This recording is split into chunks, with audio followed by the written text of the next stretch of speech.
turn the state, and he opposed it at every turn. We are determined as ever to resist the Republicans from Queen's University.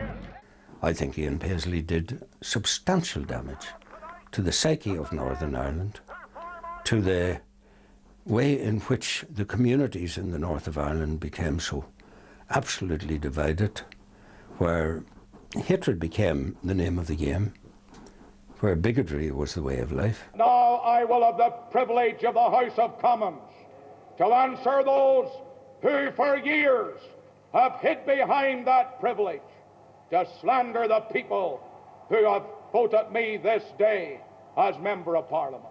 In 1970, Ian Paisley became an MP in both Westminster and Stormont. A year later, he formed the DUP. In 1974, a proposed power-sharing deal brought Northern Ireland to a standstill. For many unionists, it was a step too far. It led to a 2-week strike by the Ulster Workers' Council. Ian Paisley was largely on the fringes, but the protest worked and the executive collapsed. He organised a similar strike in 1977, but it failed to attract similar support. Strike has halted in the meantime, but the struggle continues, and there will be no let up until victory is achieved. No surrender. God save the Queen. And if 1977 was the low point for Paisley, his greatest political achievement to that date came within 2 years when he was elected to the European Parliament. And it was a success he would use to great effect.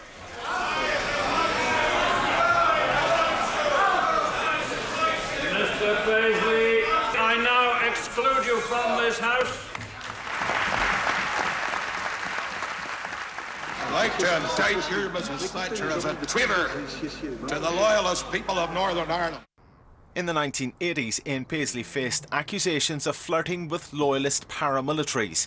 Whether it was the Third Force or Ulster Resistance, it was a charge he always denied.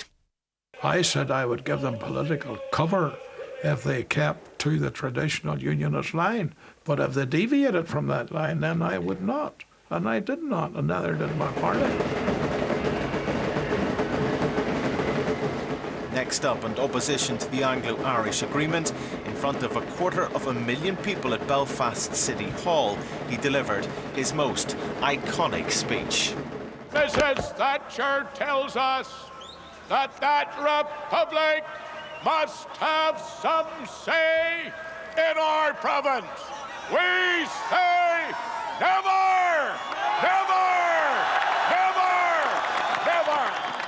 Staying on the outside, he became a thorn in the side of the Ulster Unionist Party, and within 5 years, the DUP was to become the main player at Stormont, edging aside David Trimble's UUP, with Sinn Féin taking over from the SDLP.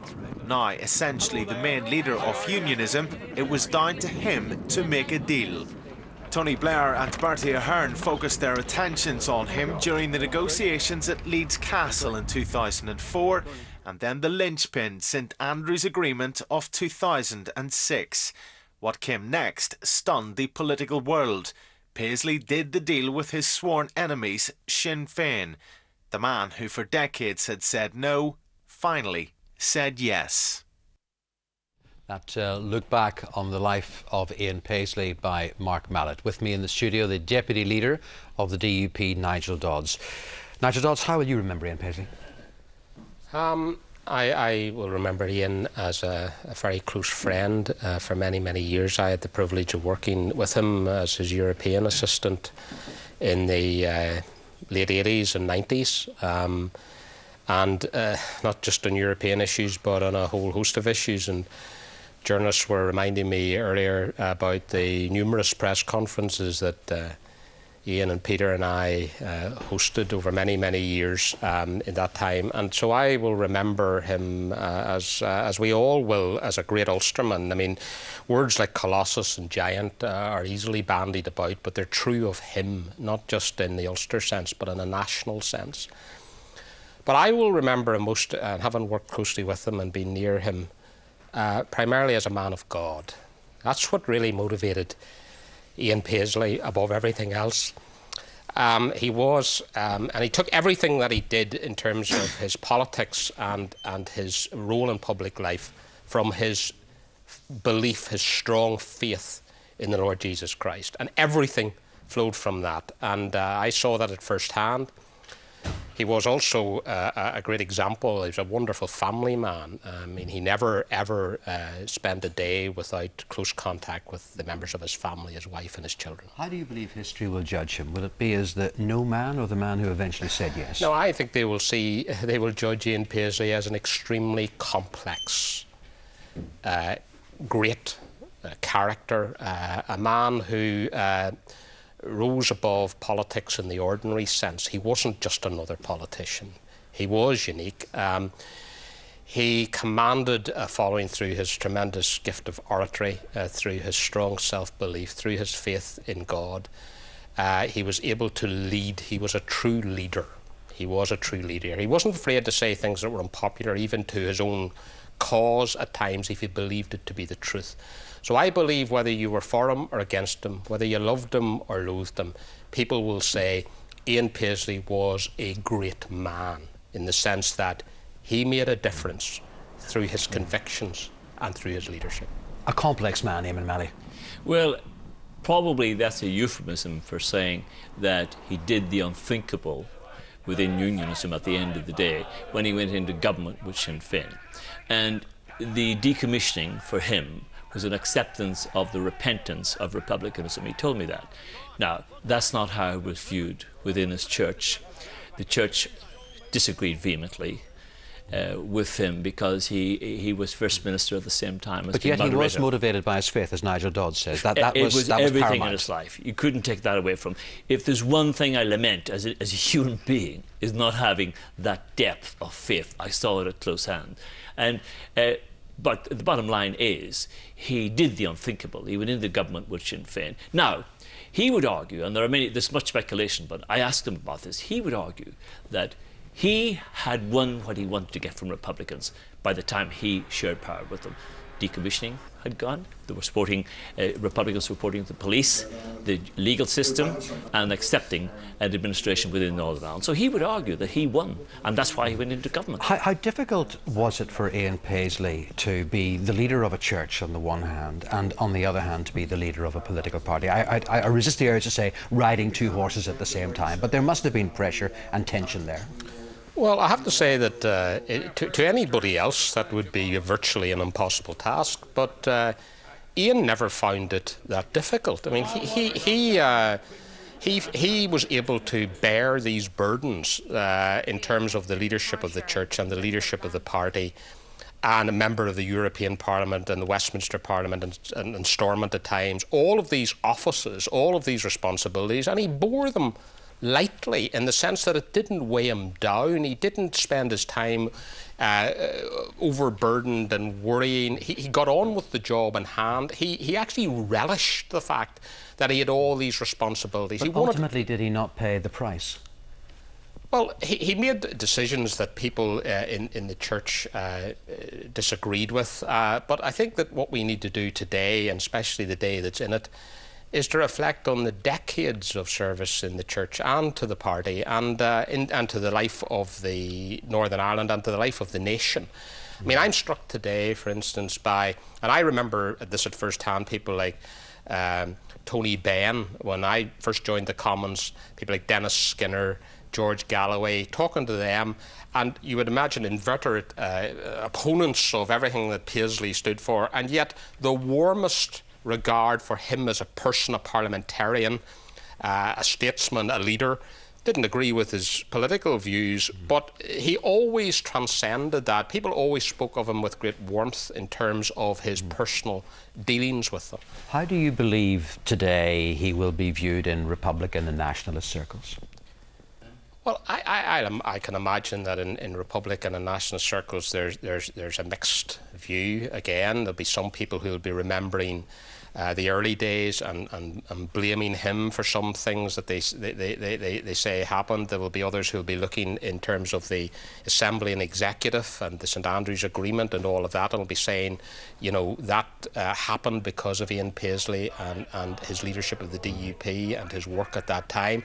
I think it'll be a mixed picture, but I think on the whole people will regard him well, because he did hold to his convictions, and people respect in Northern Ireland particularly, but elsewhere they respect people who, even if you disagree with them, hold their positions honestly and fearlessly.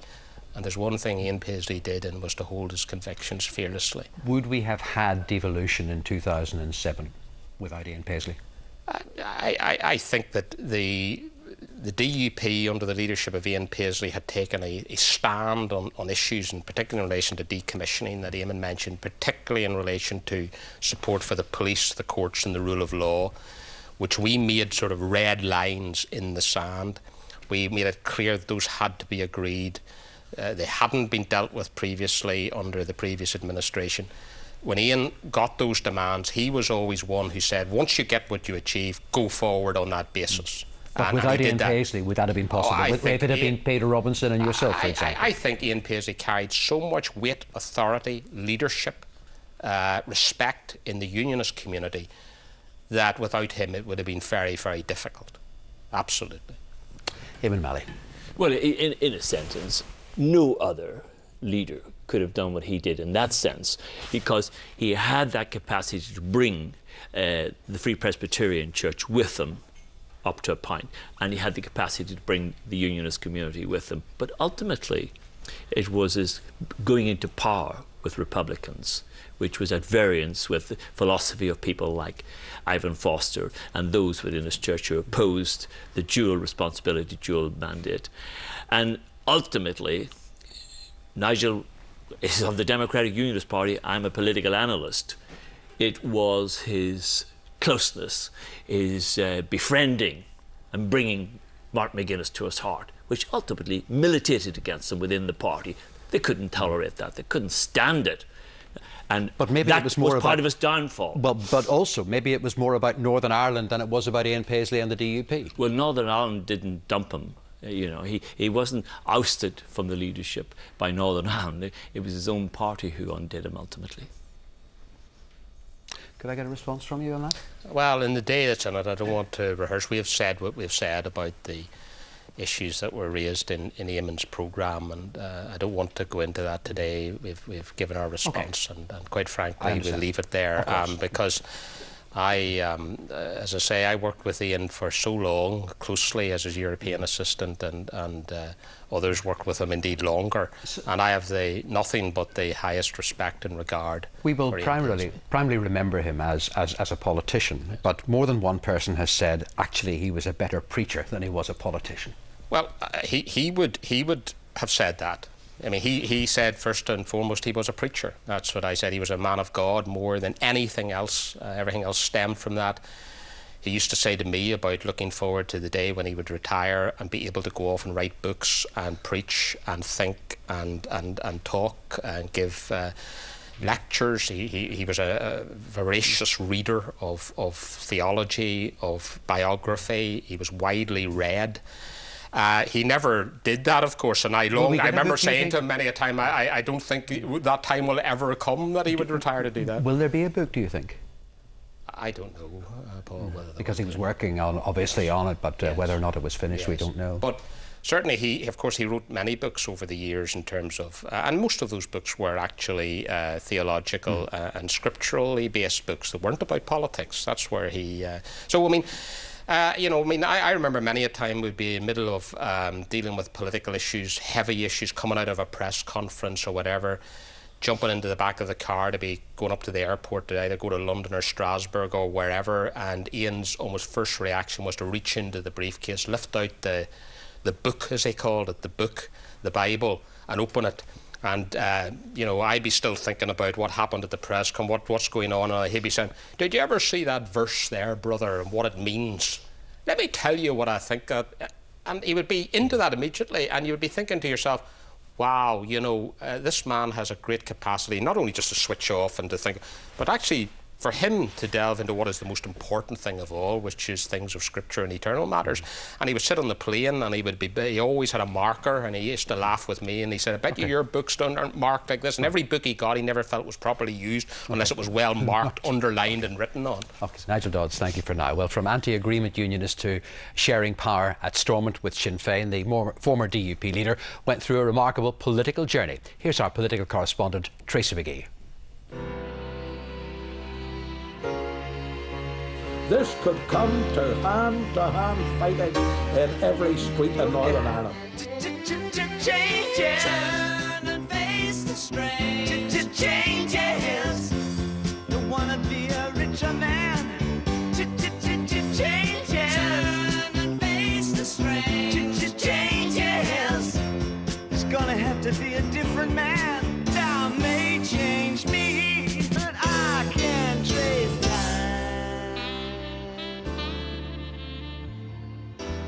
I affirm the terms of the pledge of office as set out in Schedule 4 to the Northern Ireland Act 1998. It was a step most thought would never be taken. I affirm the terms of the pledge of office as set out in Schedule 4 to the Northern Ireland Act of 1998. I want to stand between you two.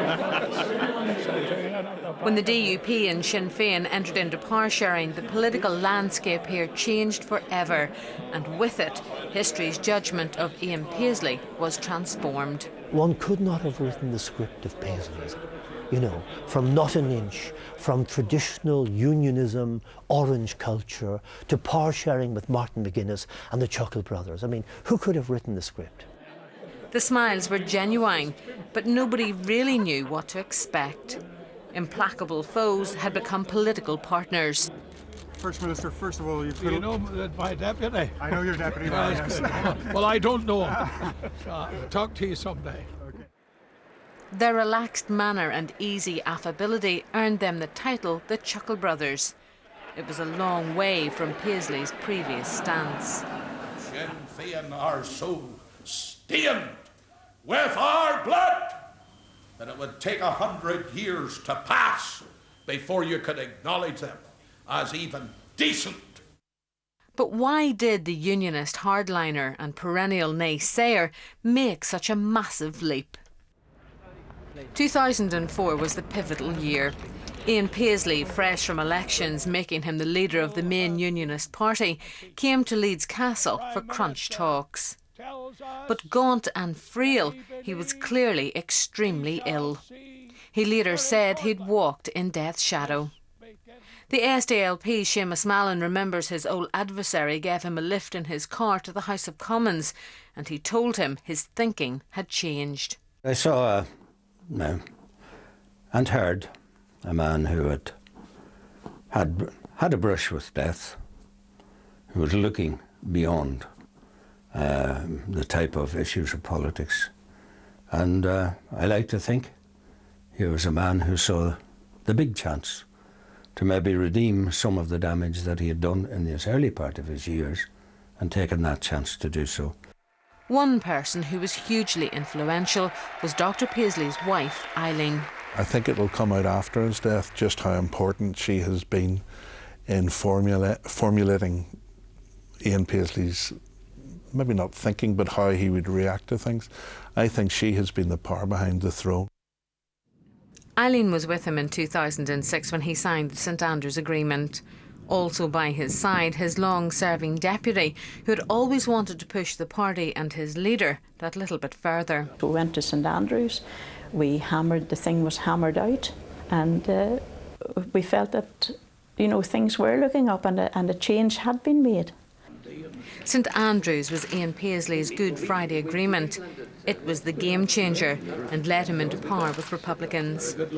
In return for Sinn Féin's backing policing, he pledged the DUP would sit in government. The unthinkable had now become possible. If you had told me some time ago that I'd be standing here to take this office, I would have been totally unbelieving. I had to make a judgment whether he was sincere about wanting this to work. and whether he was using various issues as an excuse, or whether he genuinely believed those issues had to be resolved for the peace to take place. And, you know, I came to the conclusion in the end that he was genuine about it. From the depths of my heart, I can say to you today that I believe Northern Ireland has come to a time of peace. And it wasn't just his relationship with Sinn Féin that completely changed. Get my grip. It is not easy to change positions and stances and you know, fight for what you believe in, and not change in the way that you give in on something, but change in that you believe that the conditions and the arguments that you fought for have now been resolved, that issues like respect for policing has been acknowledged by all. And that, you know, he had to move with that. He had to move with those times and those circumstances to see those achievements made. And after a lifetime of denouncing the Catholic Church, he met with senior clerics in October 2006. For some, it was all akin to a road to Damascus conversion. I think old age comes to us all. We're very much influenced by our grandchildren, by their need for a better future. I think he had to acknowledge what he had failed to acknowledge in 1998, that the ceasefires made a difference, that Northern Ireland was emerging from perhaps centuries and certainly a long period of conflict, and that every community was a beneficiary of that. Ian Paisley's place in history is assured, but it was his actions in the last few years of his life that will define him. In death, as in life, opinions are sharply divided about him, but most agree only he could have delivered the deal that now underpins Stormont. I think he helped to create a problem which he alone could solve. And if he was not going to solve it at the end, it was not going to be solved. He was a very powerful person in Northern Ireland politics without any shadow of doubt, for good and for ill. Luckily, the latter part of his life was that which was helped Northern Ireland. There are those who would say that only Paisley could have brought the DUP into a coalition with Sinn Féin. That's probably correct. And that report by our political correspondent, Tracy McGee. Well, with me in the studio still, I have Eamon Malley. I'm also joined by Clifford Smith, who wrote a book on Ian Paisley, but we'll be returning to those two gentlemen shortly. First, let's cross the studio and we join my colleague, Mark Mallet. Mark. Thank you very much, Paul. Of course, a lot has been said and will be said about that manoeuvre that stunned the political world, the St Andrews Agreement that led to power sharing with Sinn Féin. Well, a statement has been released by Martin McGuinness, the Deputy First Minister. He said, "I learned with deep regret and sadness of the death of Ian Paisley. Over a number of decades," he said, "we were political opponents and held very different views on many, many issues. But the one thing we were absolutely united on was the principle that our people were better able to govern themselves than any British government." The statement continued, "In the brief period that we worked together, I developed a close working relationship with him, which developed into a friendship, which, despite our many differences, lasted beyond his term in office." And he also sent his sincere condolences to Ian Paisley's wife, Eileen, his children and extended family. Well, with me in the studio is the Alliance leader, David Ford, and also the SDLP leader, Alistair MacDonald. A very good afternoon to both of you. If I can come to you first, David Ford. He was divisive, and that really was the man throughout his life, even when it came down to doing the deal at St Andrews. Maybe he was divisive in that sense, but there's also no doubt, and I know from personal meeting, that during that time that led to St Andrews, it was very much the point that's just been made by John Dunlop and by Seamus Mallon. He saw something different. He was no longer just going to be the no man, and he was going to seek to lead his party to change things and to play their part in a constructive way. Of course, the issue now is perhaps that's where the divisiveness comes through, with those who were with him when he was saying no, who couldn't go with him when he started to say yes.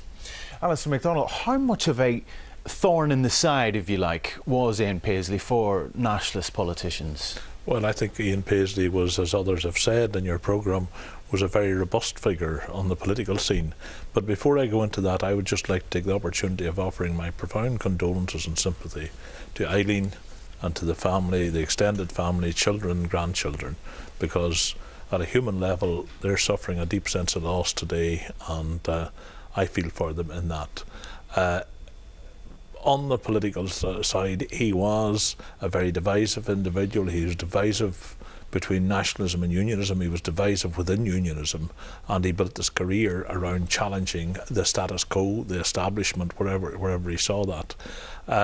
But I, like others, tend to put greater emphasis on the later stages of his career, the Damascus conversion, if you like, around 2004 or whenever.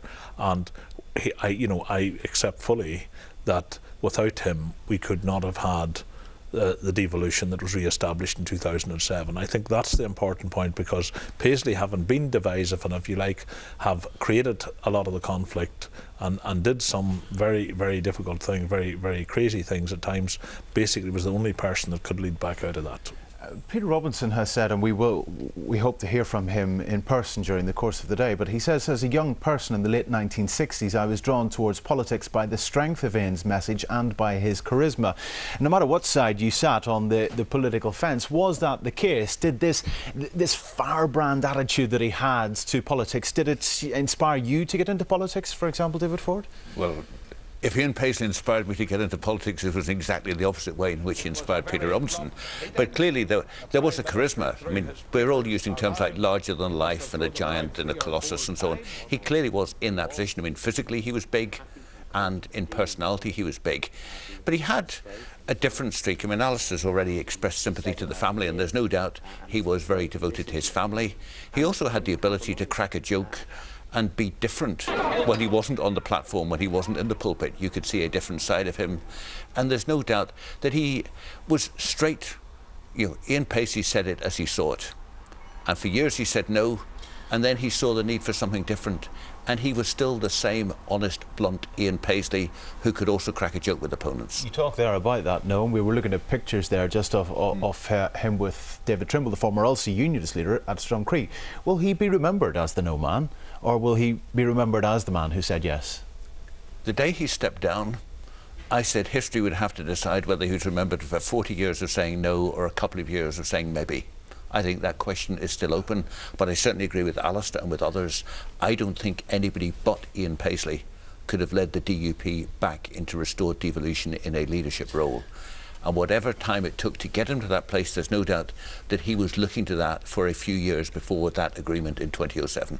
I suppose the same question to yourself then, Alistair MacDonald, because of course the deal that was done, the power sharing deal that was done between the DUP and Sinn Féin, saw your party and the Ulster Unionist Party become the minority in comparison to both those parties, if you like. So will he be remembered as the no man for you, or as the man who said maybe, or as the man who said yes? Well, I think he would be remembered as both, depending on which period of history you're looking at.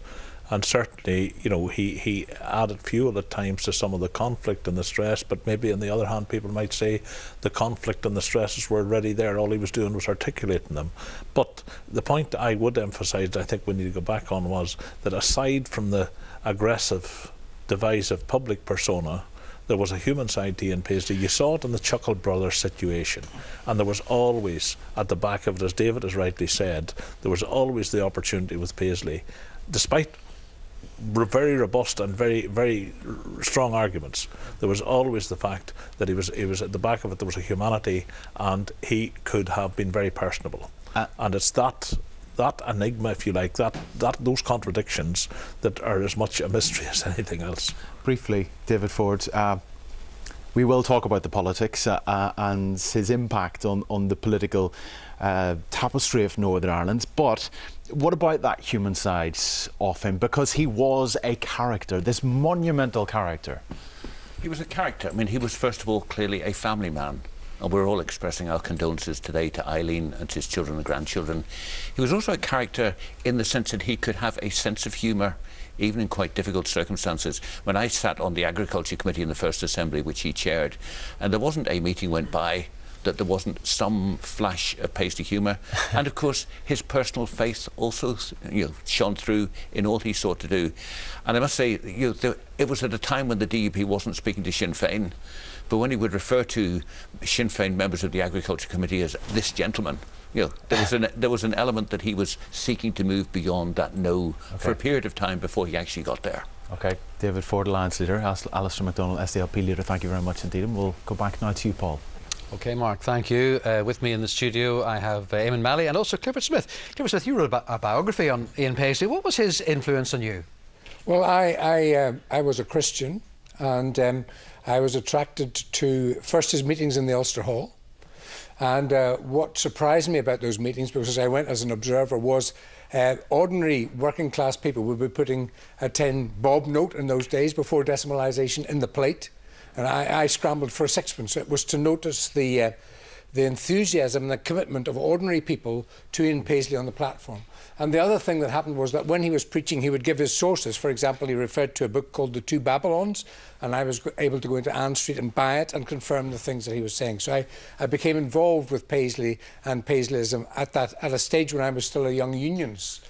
And then we ended up attempting to create a new party with Bill Craig and Desmond Bowl, a party that came to nothing, but I had given my word, and so I found myself leaving the Young Unionists and becoming a member of the DUP. But I still had a certain reservation or a willingness to think for myself, and eventually we had an unfriendly parting of the ways in 1976. Could we return to that in a couple of minutes' time, Clifford Smith? But Eamon Malley, you, of course, will have attended Martyr's Memorial yourself as a working journalist at nights on a Sunday evening whenever Ian Paisley was making a political statement before he got into the business of Christianity. And Hillsborough Presbyterian Church around the time of the Anglo-Irish Agreement in the early hours of the morning, and it was at that service that he prayed for the sinners among the press. We were sitting in the front row. But that was the shape of the man, and it's a fact. No secular leader could have done what he did ultimately, bring the party and bring everybody else into that power-sharing executive with Sinn Féin. No secular leader could have Gentlemen, done let's just park it there for the moment, but do stay with me, Eamon Malley and Clifford Smith. We're going to take a short break.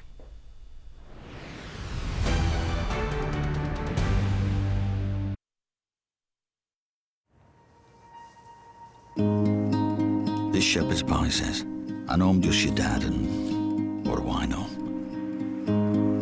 It says, he was an idiot and didn't deserve you. This shepherd's pie says, I'm useless at this sort of thing, but I give good hugs. It says, chin up, lass. With real herbs and seasoning, Coleman's make proper British meals that say it all. At Argos, get this PS4 console with Destiny for under £350. Hurry, ends Tuesday. Argos it. Wow.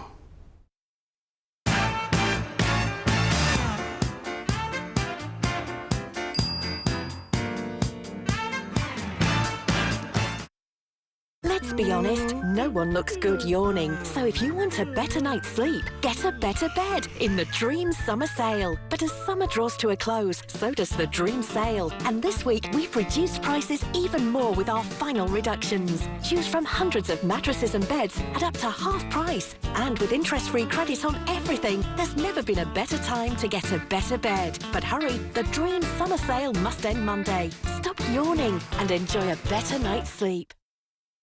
This autumn, take your car and 5 people to Britain from an incredible £189 for a 3-day return to Scotland and save up to 50%. And if you find a cheaper equivalent fare to Cairn Ryan, simply call us and we'll match it. Plus, get up to 50% off when you travel to England via Liverpool from just £229. For the best travel experience on the Irish Sea and our Cairn Ryan price match guarantee, it has to be Stenaline. Save up to 50%. Book today at stenaline.co.uk.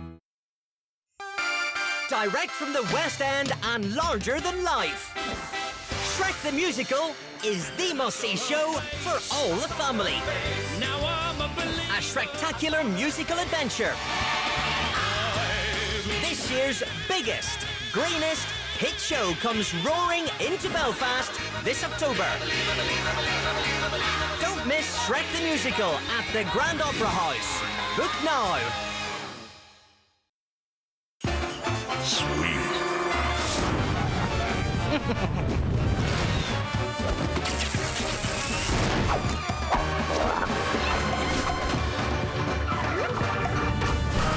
The sweetest game just keeps getting sweeter. Candy Crush Saga. Download now. This weekend, it's the Charleshurst Vauxhall September celebration. Now you can drive away a brand new Vauxhall on personal contract hire from only $129 deposit and just $129 per month. Plus, we'll give you a £500 celebration cash gift. But it's only on orders taken this weekend. Don't miss the celebration weekend at Charleshurst Vauxhall, Belfast, Lisburn and Portadown. You already know Hughes for 5-star car insurance, but our home insurance is just as impressive. Luckily. In fact, you can't lose when you call Hughes, because right now, if we can't beat the renewal price from your current insurer, we'll pay you £50, so you get a great deal guaranteed. And you get really helpful things like cover for dealing with a leak. Somebody say leak.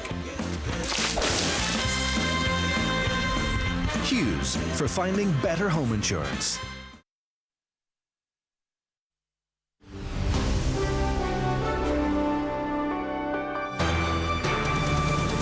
Good afternoon once again. You're watching an extended edition of UTV Live on this Friday afternoon, the day that Ian Paisley has died. I'm joined in the studio by Eamon Malley on the one hand, and on the other hand, Clifford Smith. I was talking to them both there just before the break. Clifford Smith, were you attracted to Ian Paisley by the strength of his message or by his charisma?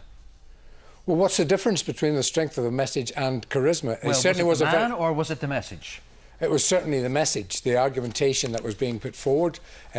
I supported the Protestant and Unionist cause, and he was a leader of the Protestant and Unionist cause, but there was a fundamental difference between us in that I believed in Unionist unity.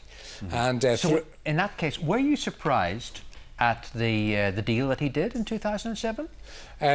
I was very surprised because there were tensions at that stage between the Robinson faction and the Paisley faction, and the DUP operated almost like Mao Zedong's China. It was very hard to get any information out of the DUP as to what was actually going on, and I constructed this view of the DUP as a series of competing dynasties. There was Nigel Dodd's dynasty, there was the Robinson dynasty and the Paisley dynasty, and I imagined in my innocence that it was Robinson that was really pushing for a deal, whereas in fact it was Paisley himself.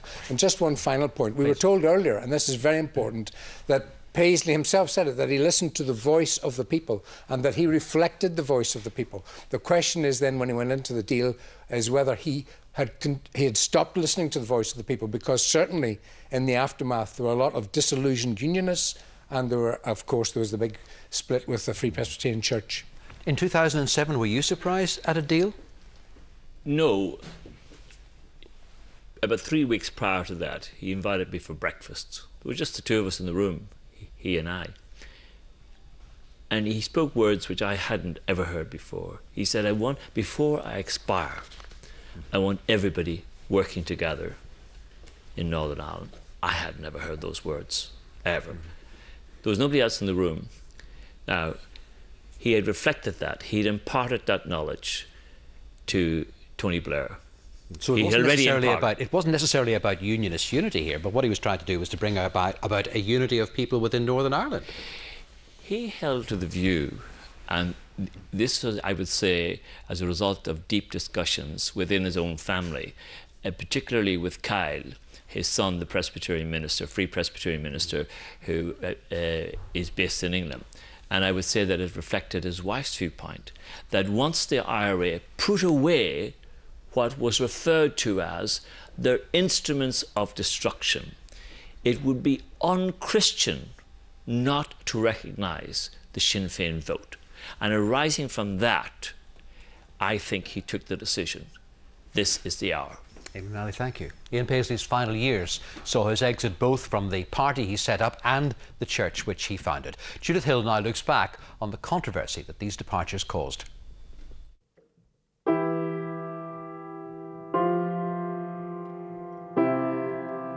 This pulpit, his domain for over 60 years. This sermon, his final one in Martyrs Memorial, the church he'd founded and led since 1951. Open my mouth that I may speak boldly, my Lord, for thee. And then When all my labours past, I at thy feet my crown will cast, and all be peace at last. January 2012, and while he spoke of peace and there were plenty of smiles, behind the scenes he felt wounded by this exit. Ian Paisley saw this as an ousting, led by those unhappy over his decision to share power with Sinn Féin. So much so the Paisleys vowed to never set foot in the church again, and they didn't. Yes, there were some disagreements among believers, but we're one church, we're one family. I suppose families have disagreements, and spiritual families have disagreements, but what unites us is far more important: faith in the Lord Jesus Christ. Perhaps the hurt was greater because of the nature of his departure from politics. Here he was handing over power to Peter Robinson, giving up the leadership of the party he'd headed since its formation in 1971. Publicly, the party avoided any fallout. A united front prevailed. But this year, Dr. Paisley blew that apart, claiming a backroom coup had spelt the end of his tenure.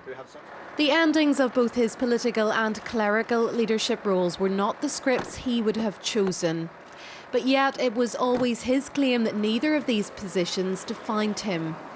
I'd like people to think that I was just an ordinary Ulster man.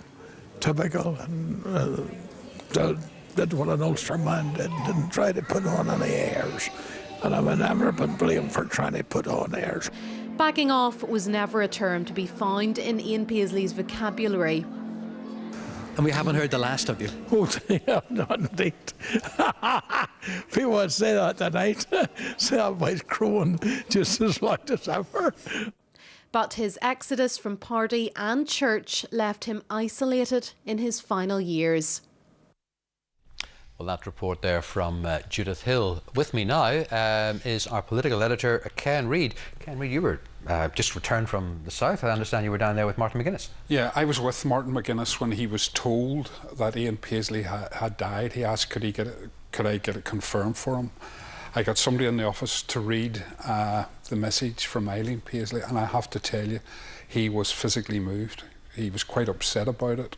He then went out, and Jerry Adams and himself came back and spoke to us, and we'll be able to see that in a short period of time. But quite an extraordinary thing. Could you have imagined, not that many years ago, Martin McGuinness being visibly and genuinely upset at hearing the death of Ian Paisley? And I have to say that when Jerry Adams and Martin McGuinness did come out, their tributes were very sincere. Of course, Martin McGuinness was the Deputy First Minister to Ian Paisley. Yeah, well, and even after Ian Paisley left 2008, that friendship continued right up to a number of months ago when, this is the irony, I'd been talking to Martin McGuinness about Ian Paisley after we had conducted an interview, and about he had gone to see him, they'd had coffee, and they'd talked about the process. He said, but he had noticed that Ian was getting weaker and weaker as the conversation went on. He said, but their friendship was genuine, and he couldn't imagine the journey that they'd both travelled. What would it have been like, do you think, whenever both of those gentlemen sat down together with their respective briefs to govern Northern Ireland? Well, there was one, I mean, Eamon's very, I find it fascinating hearing Eamon talking about the fact of the breakfast that he had with Ian Paisley, because I had an experience that I'll repeat.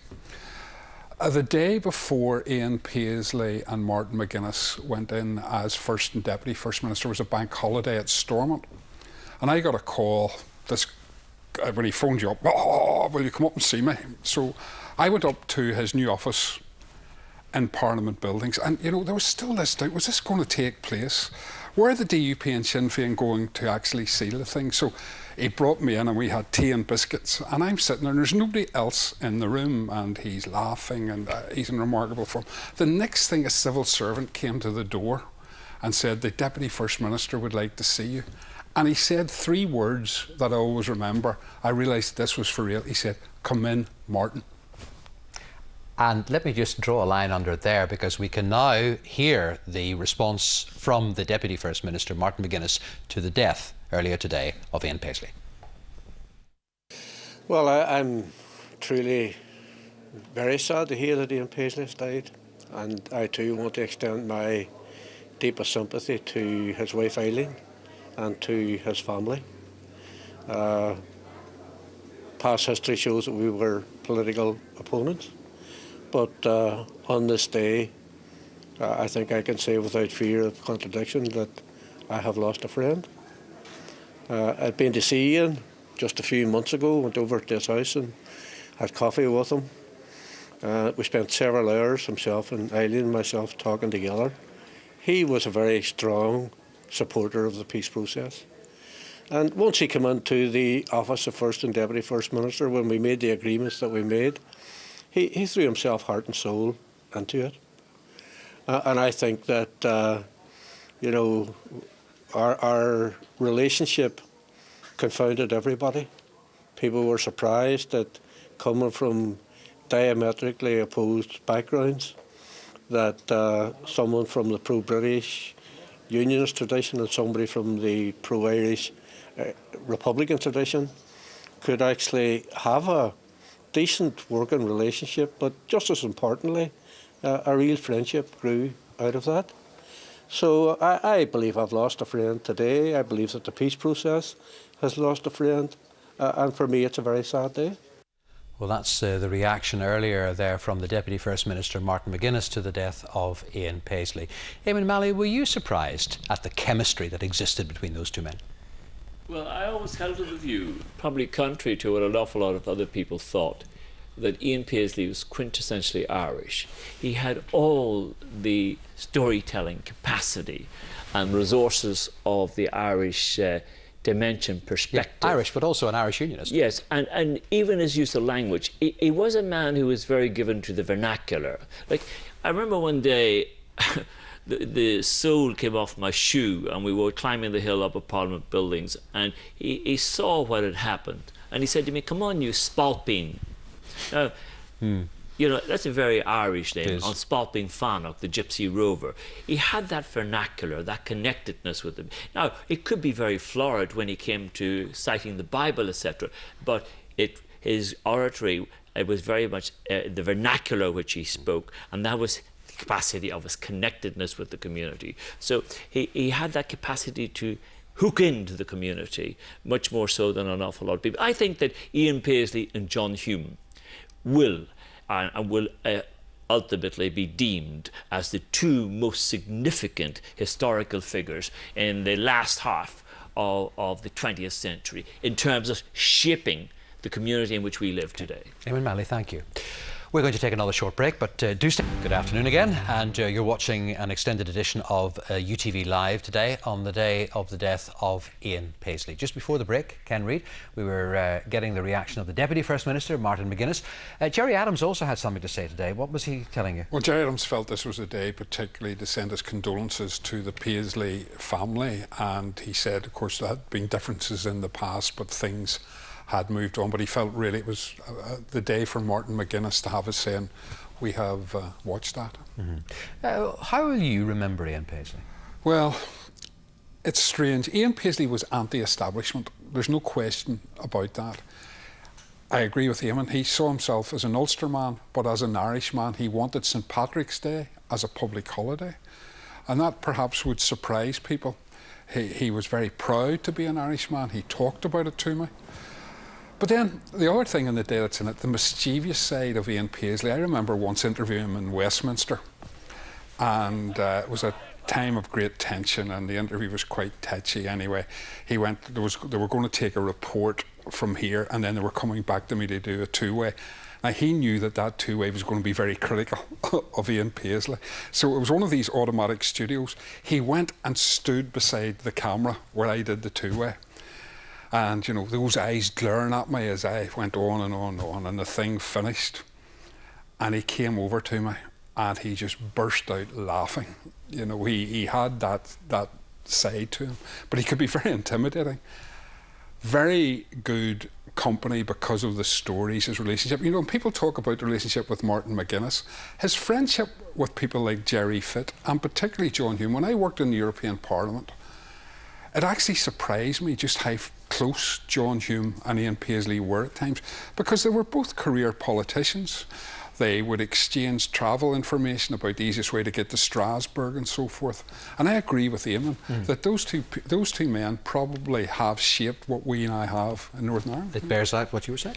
Well, the other aspect of me had a wonderful capacity for forming relationships and friendships. Now, he had an unbelievable respect for Bertie Ahern. He really loved Bertie Ahern, and he would not accept any criticism of Bertie Ahern. He felt Bertie Ahern was a guy, if he gave you his word, he would keep his word. And like Bertie Ahern is one of the people who kept in touch with the Paisleys. And it's fair to say, he actually went to see Ian Paisley when he had left public life. What changed in Ian Paisley's view of the likes of Jack Lynch and his predecessor and Bertie Ahern? Was it the fact that Articles 2 and 3 had gone in the Irish Constitution? It's evolution, it's age, it's everything got to do with it. Why at the end of the day did Gerry Adams and Martin McGuinness walk away from armed struggle? I remember asking a very senior Republican about armed struggle, and I just put my cards on the table. I said, coming from my background as a Catholic, I couldn't square killing and being a Catholic. And the guy said to me, how do you think I feel?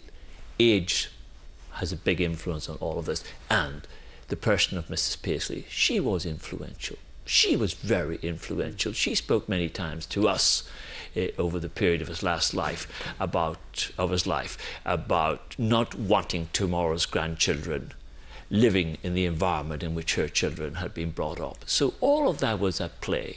So I would think there were many influences, and ultimately he felt he had achieved as much as he could have achieved in terms of what he demanded from Republicans. One thing about that he said... Is it too simplistic to talk about just the passage of the years, the passage of time, which changed the melody? Well, he did change, but I remember privately he said to me that he realised that there was going to be a deal between unionism and Republican nationalism, and he felt that from the unionist point of view it was better that he was involved in that to get the best deal he could. And you know, going into St Andrews, for example, where people say, will there be a deal? It will be impossible. Ian Paisley wanted a deal very badly at St Andrews. In fact, I think there were some in the DUP just wanted to hold him back, that he was trying to do the deal too quickly. But people were saying after 2007, would it not have been possible to have done a deal sooner? Well, that's all the question. We could talk about that for hours and hours, but I suppose eventually he did the deal. And I mean, in our lifetime, Paul, can you, growing up, the thought of that famous day at Stormont with Ian Paisley and Gerry Adams and those specially arranged tables, it has to be said, sealing a deal, that was quite incredible. And I agree with Ian about relationships. I mean, I asked him once, who was the finest parliamentarian that you've ever come across? I name those. It was Tony Benn. And Michael Foot. And Michael Foot. And on one occasion, Mrs. Thatcher, when she was at her height. Yeah, and just to be topical, the other guy that he told me would reach the top was Alex Salmon. Because Alex Salmon was a very good friend of his at Westminster. At one stage they actually shared briefly an office together. Some movement was going. But he told me a long time ago that Alex Salmon was one to watch, that he was a very smart cookie.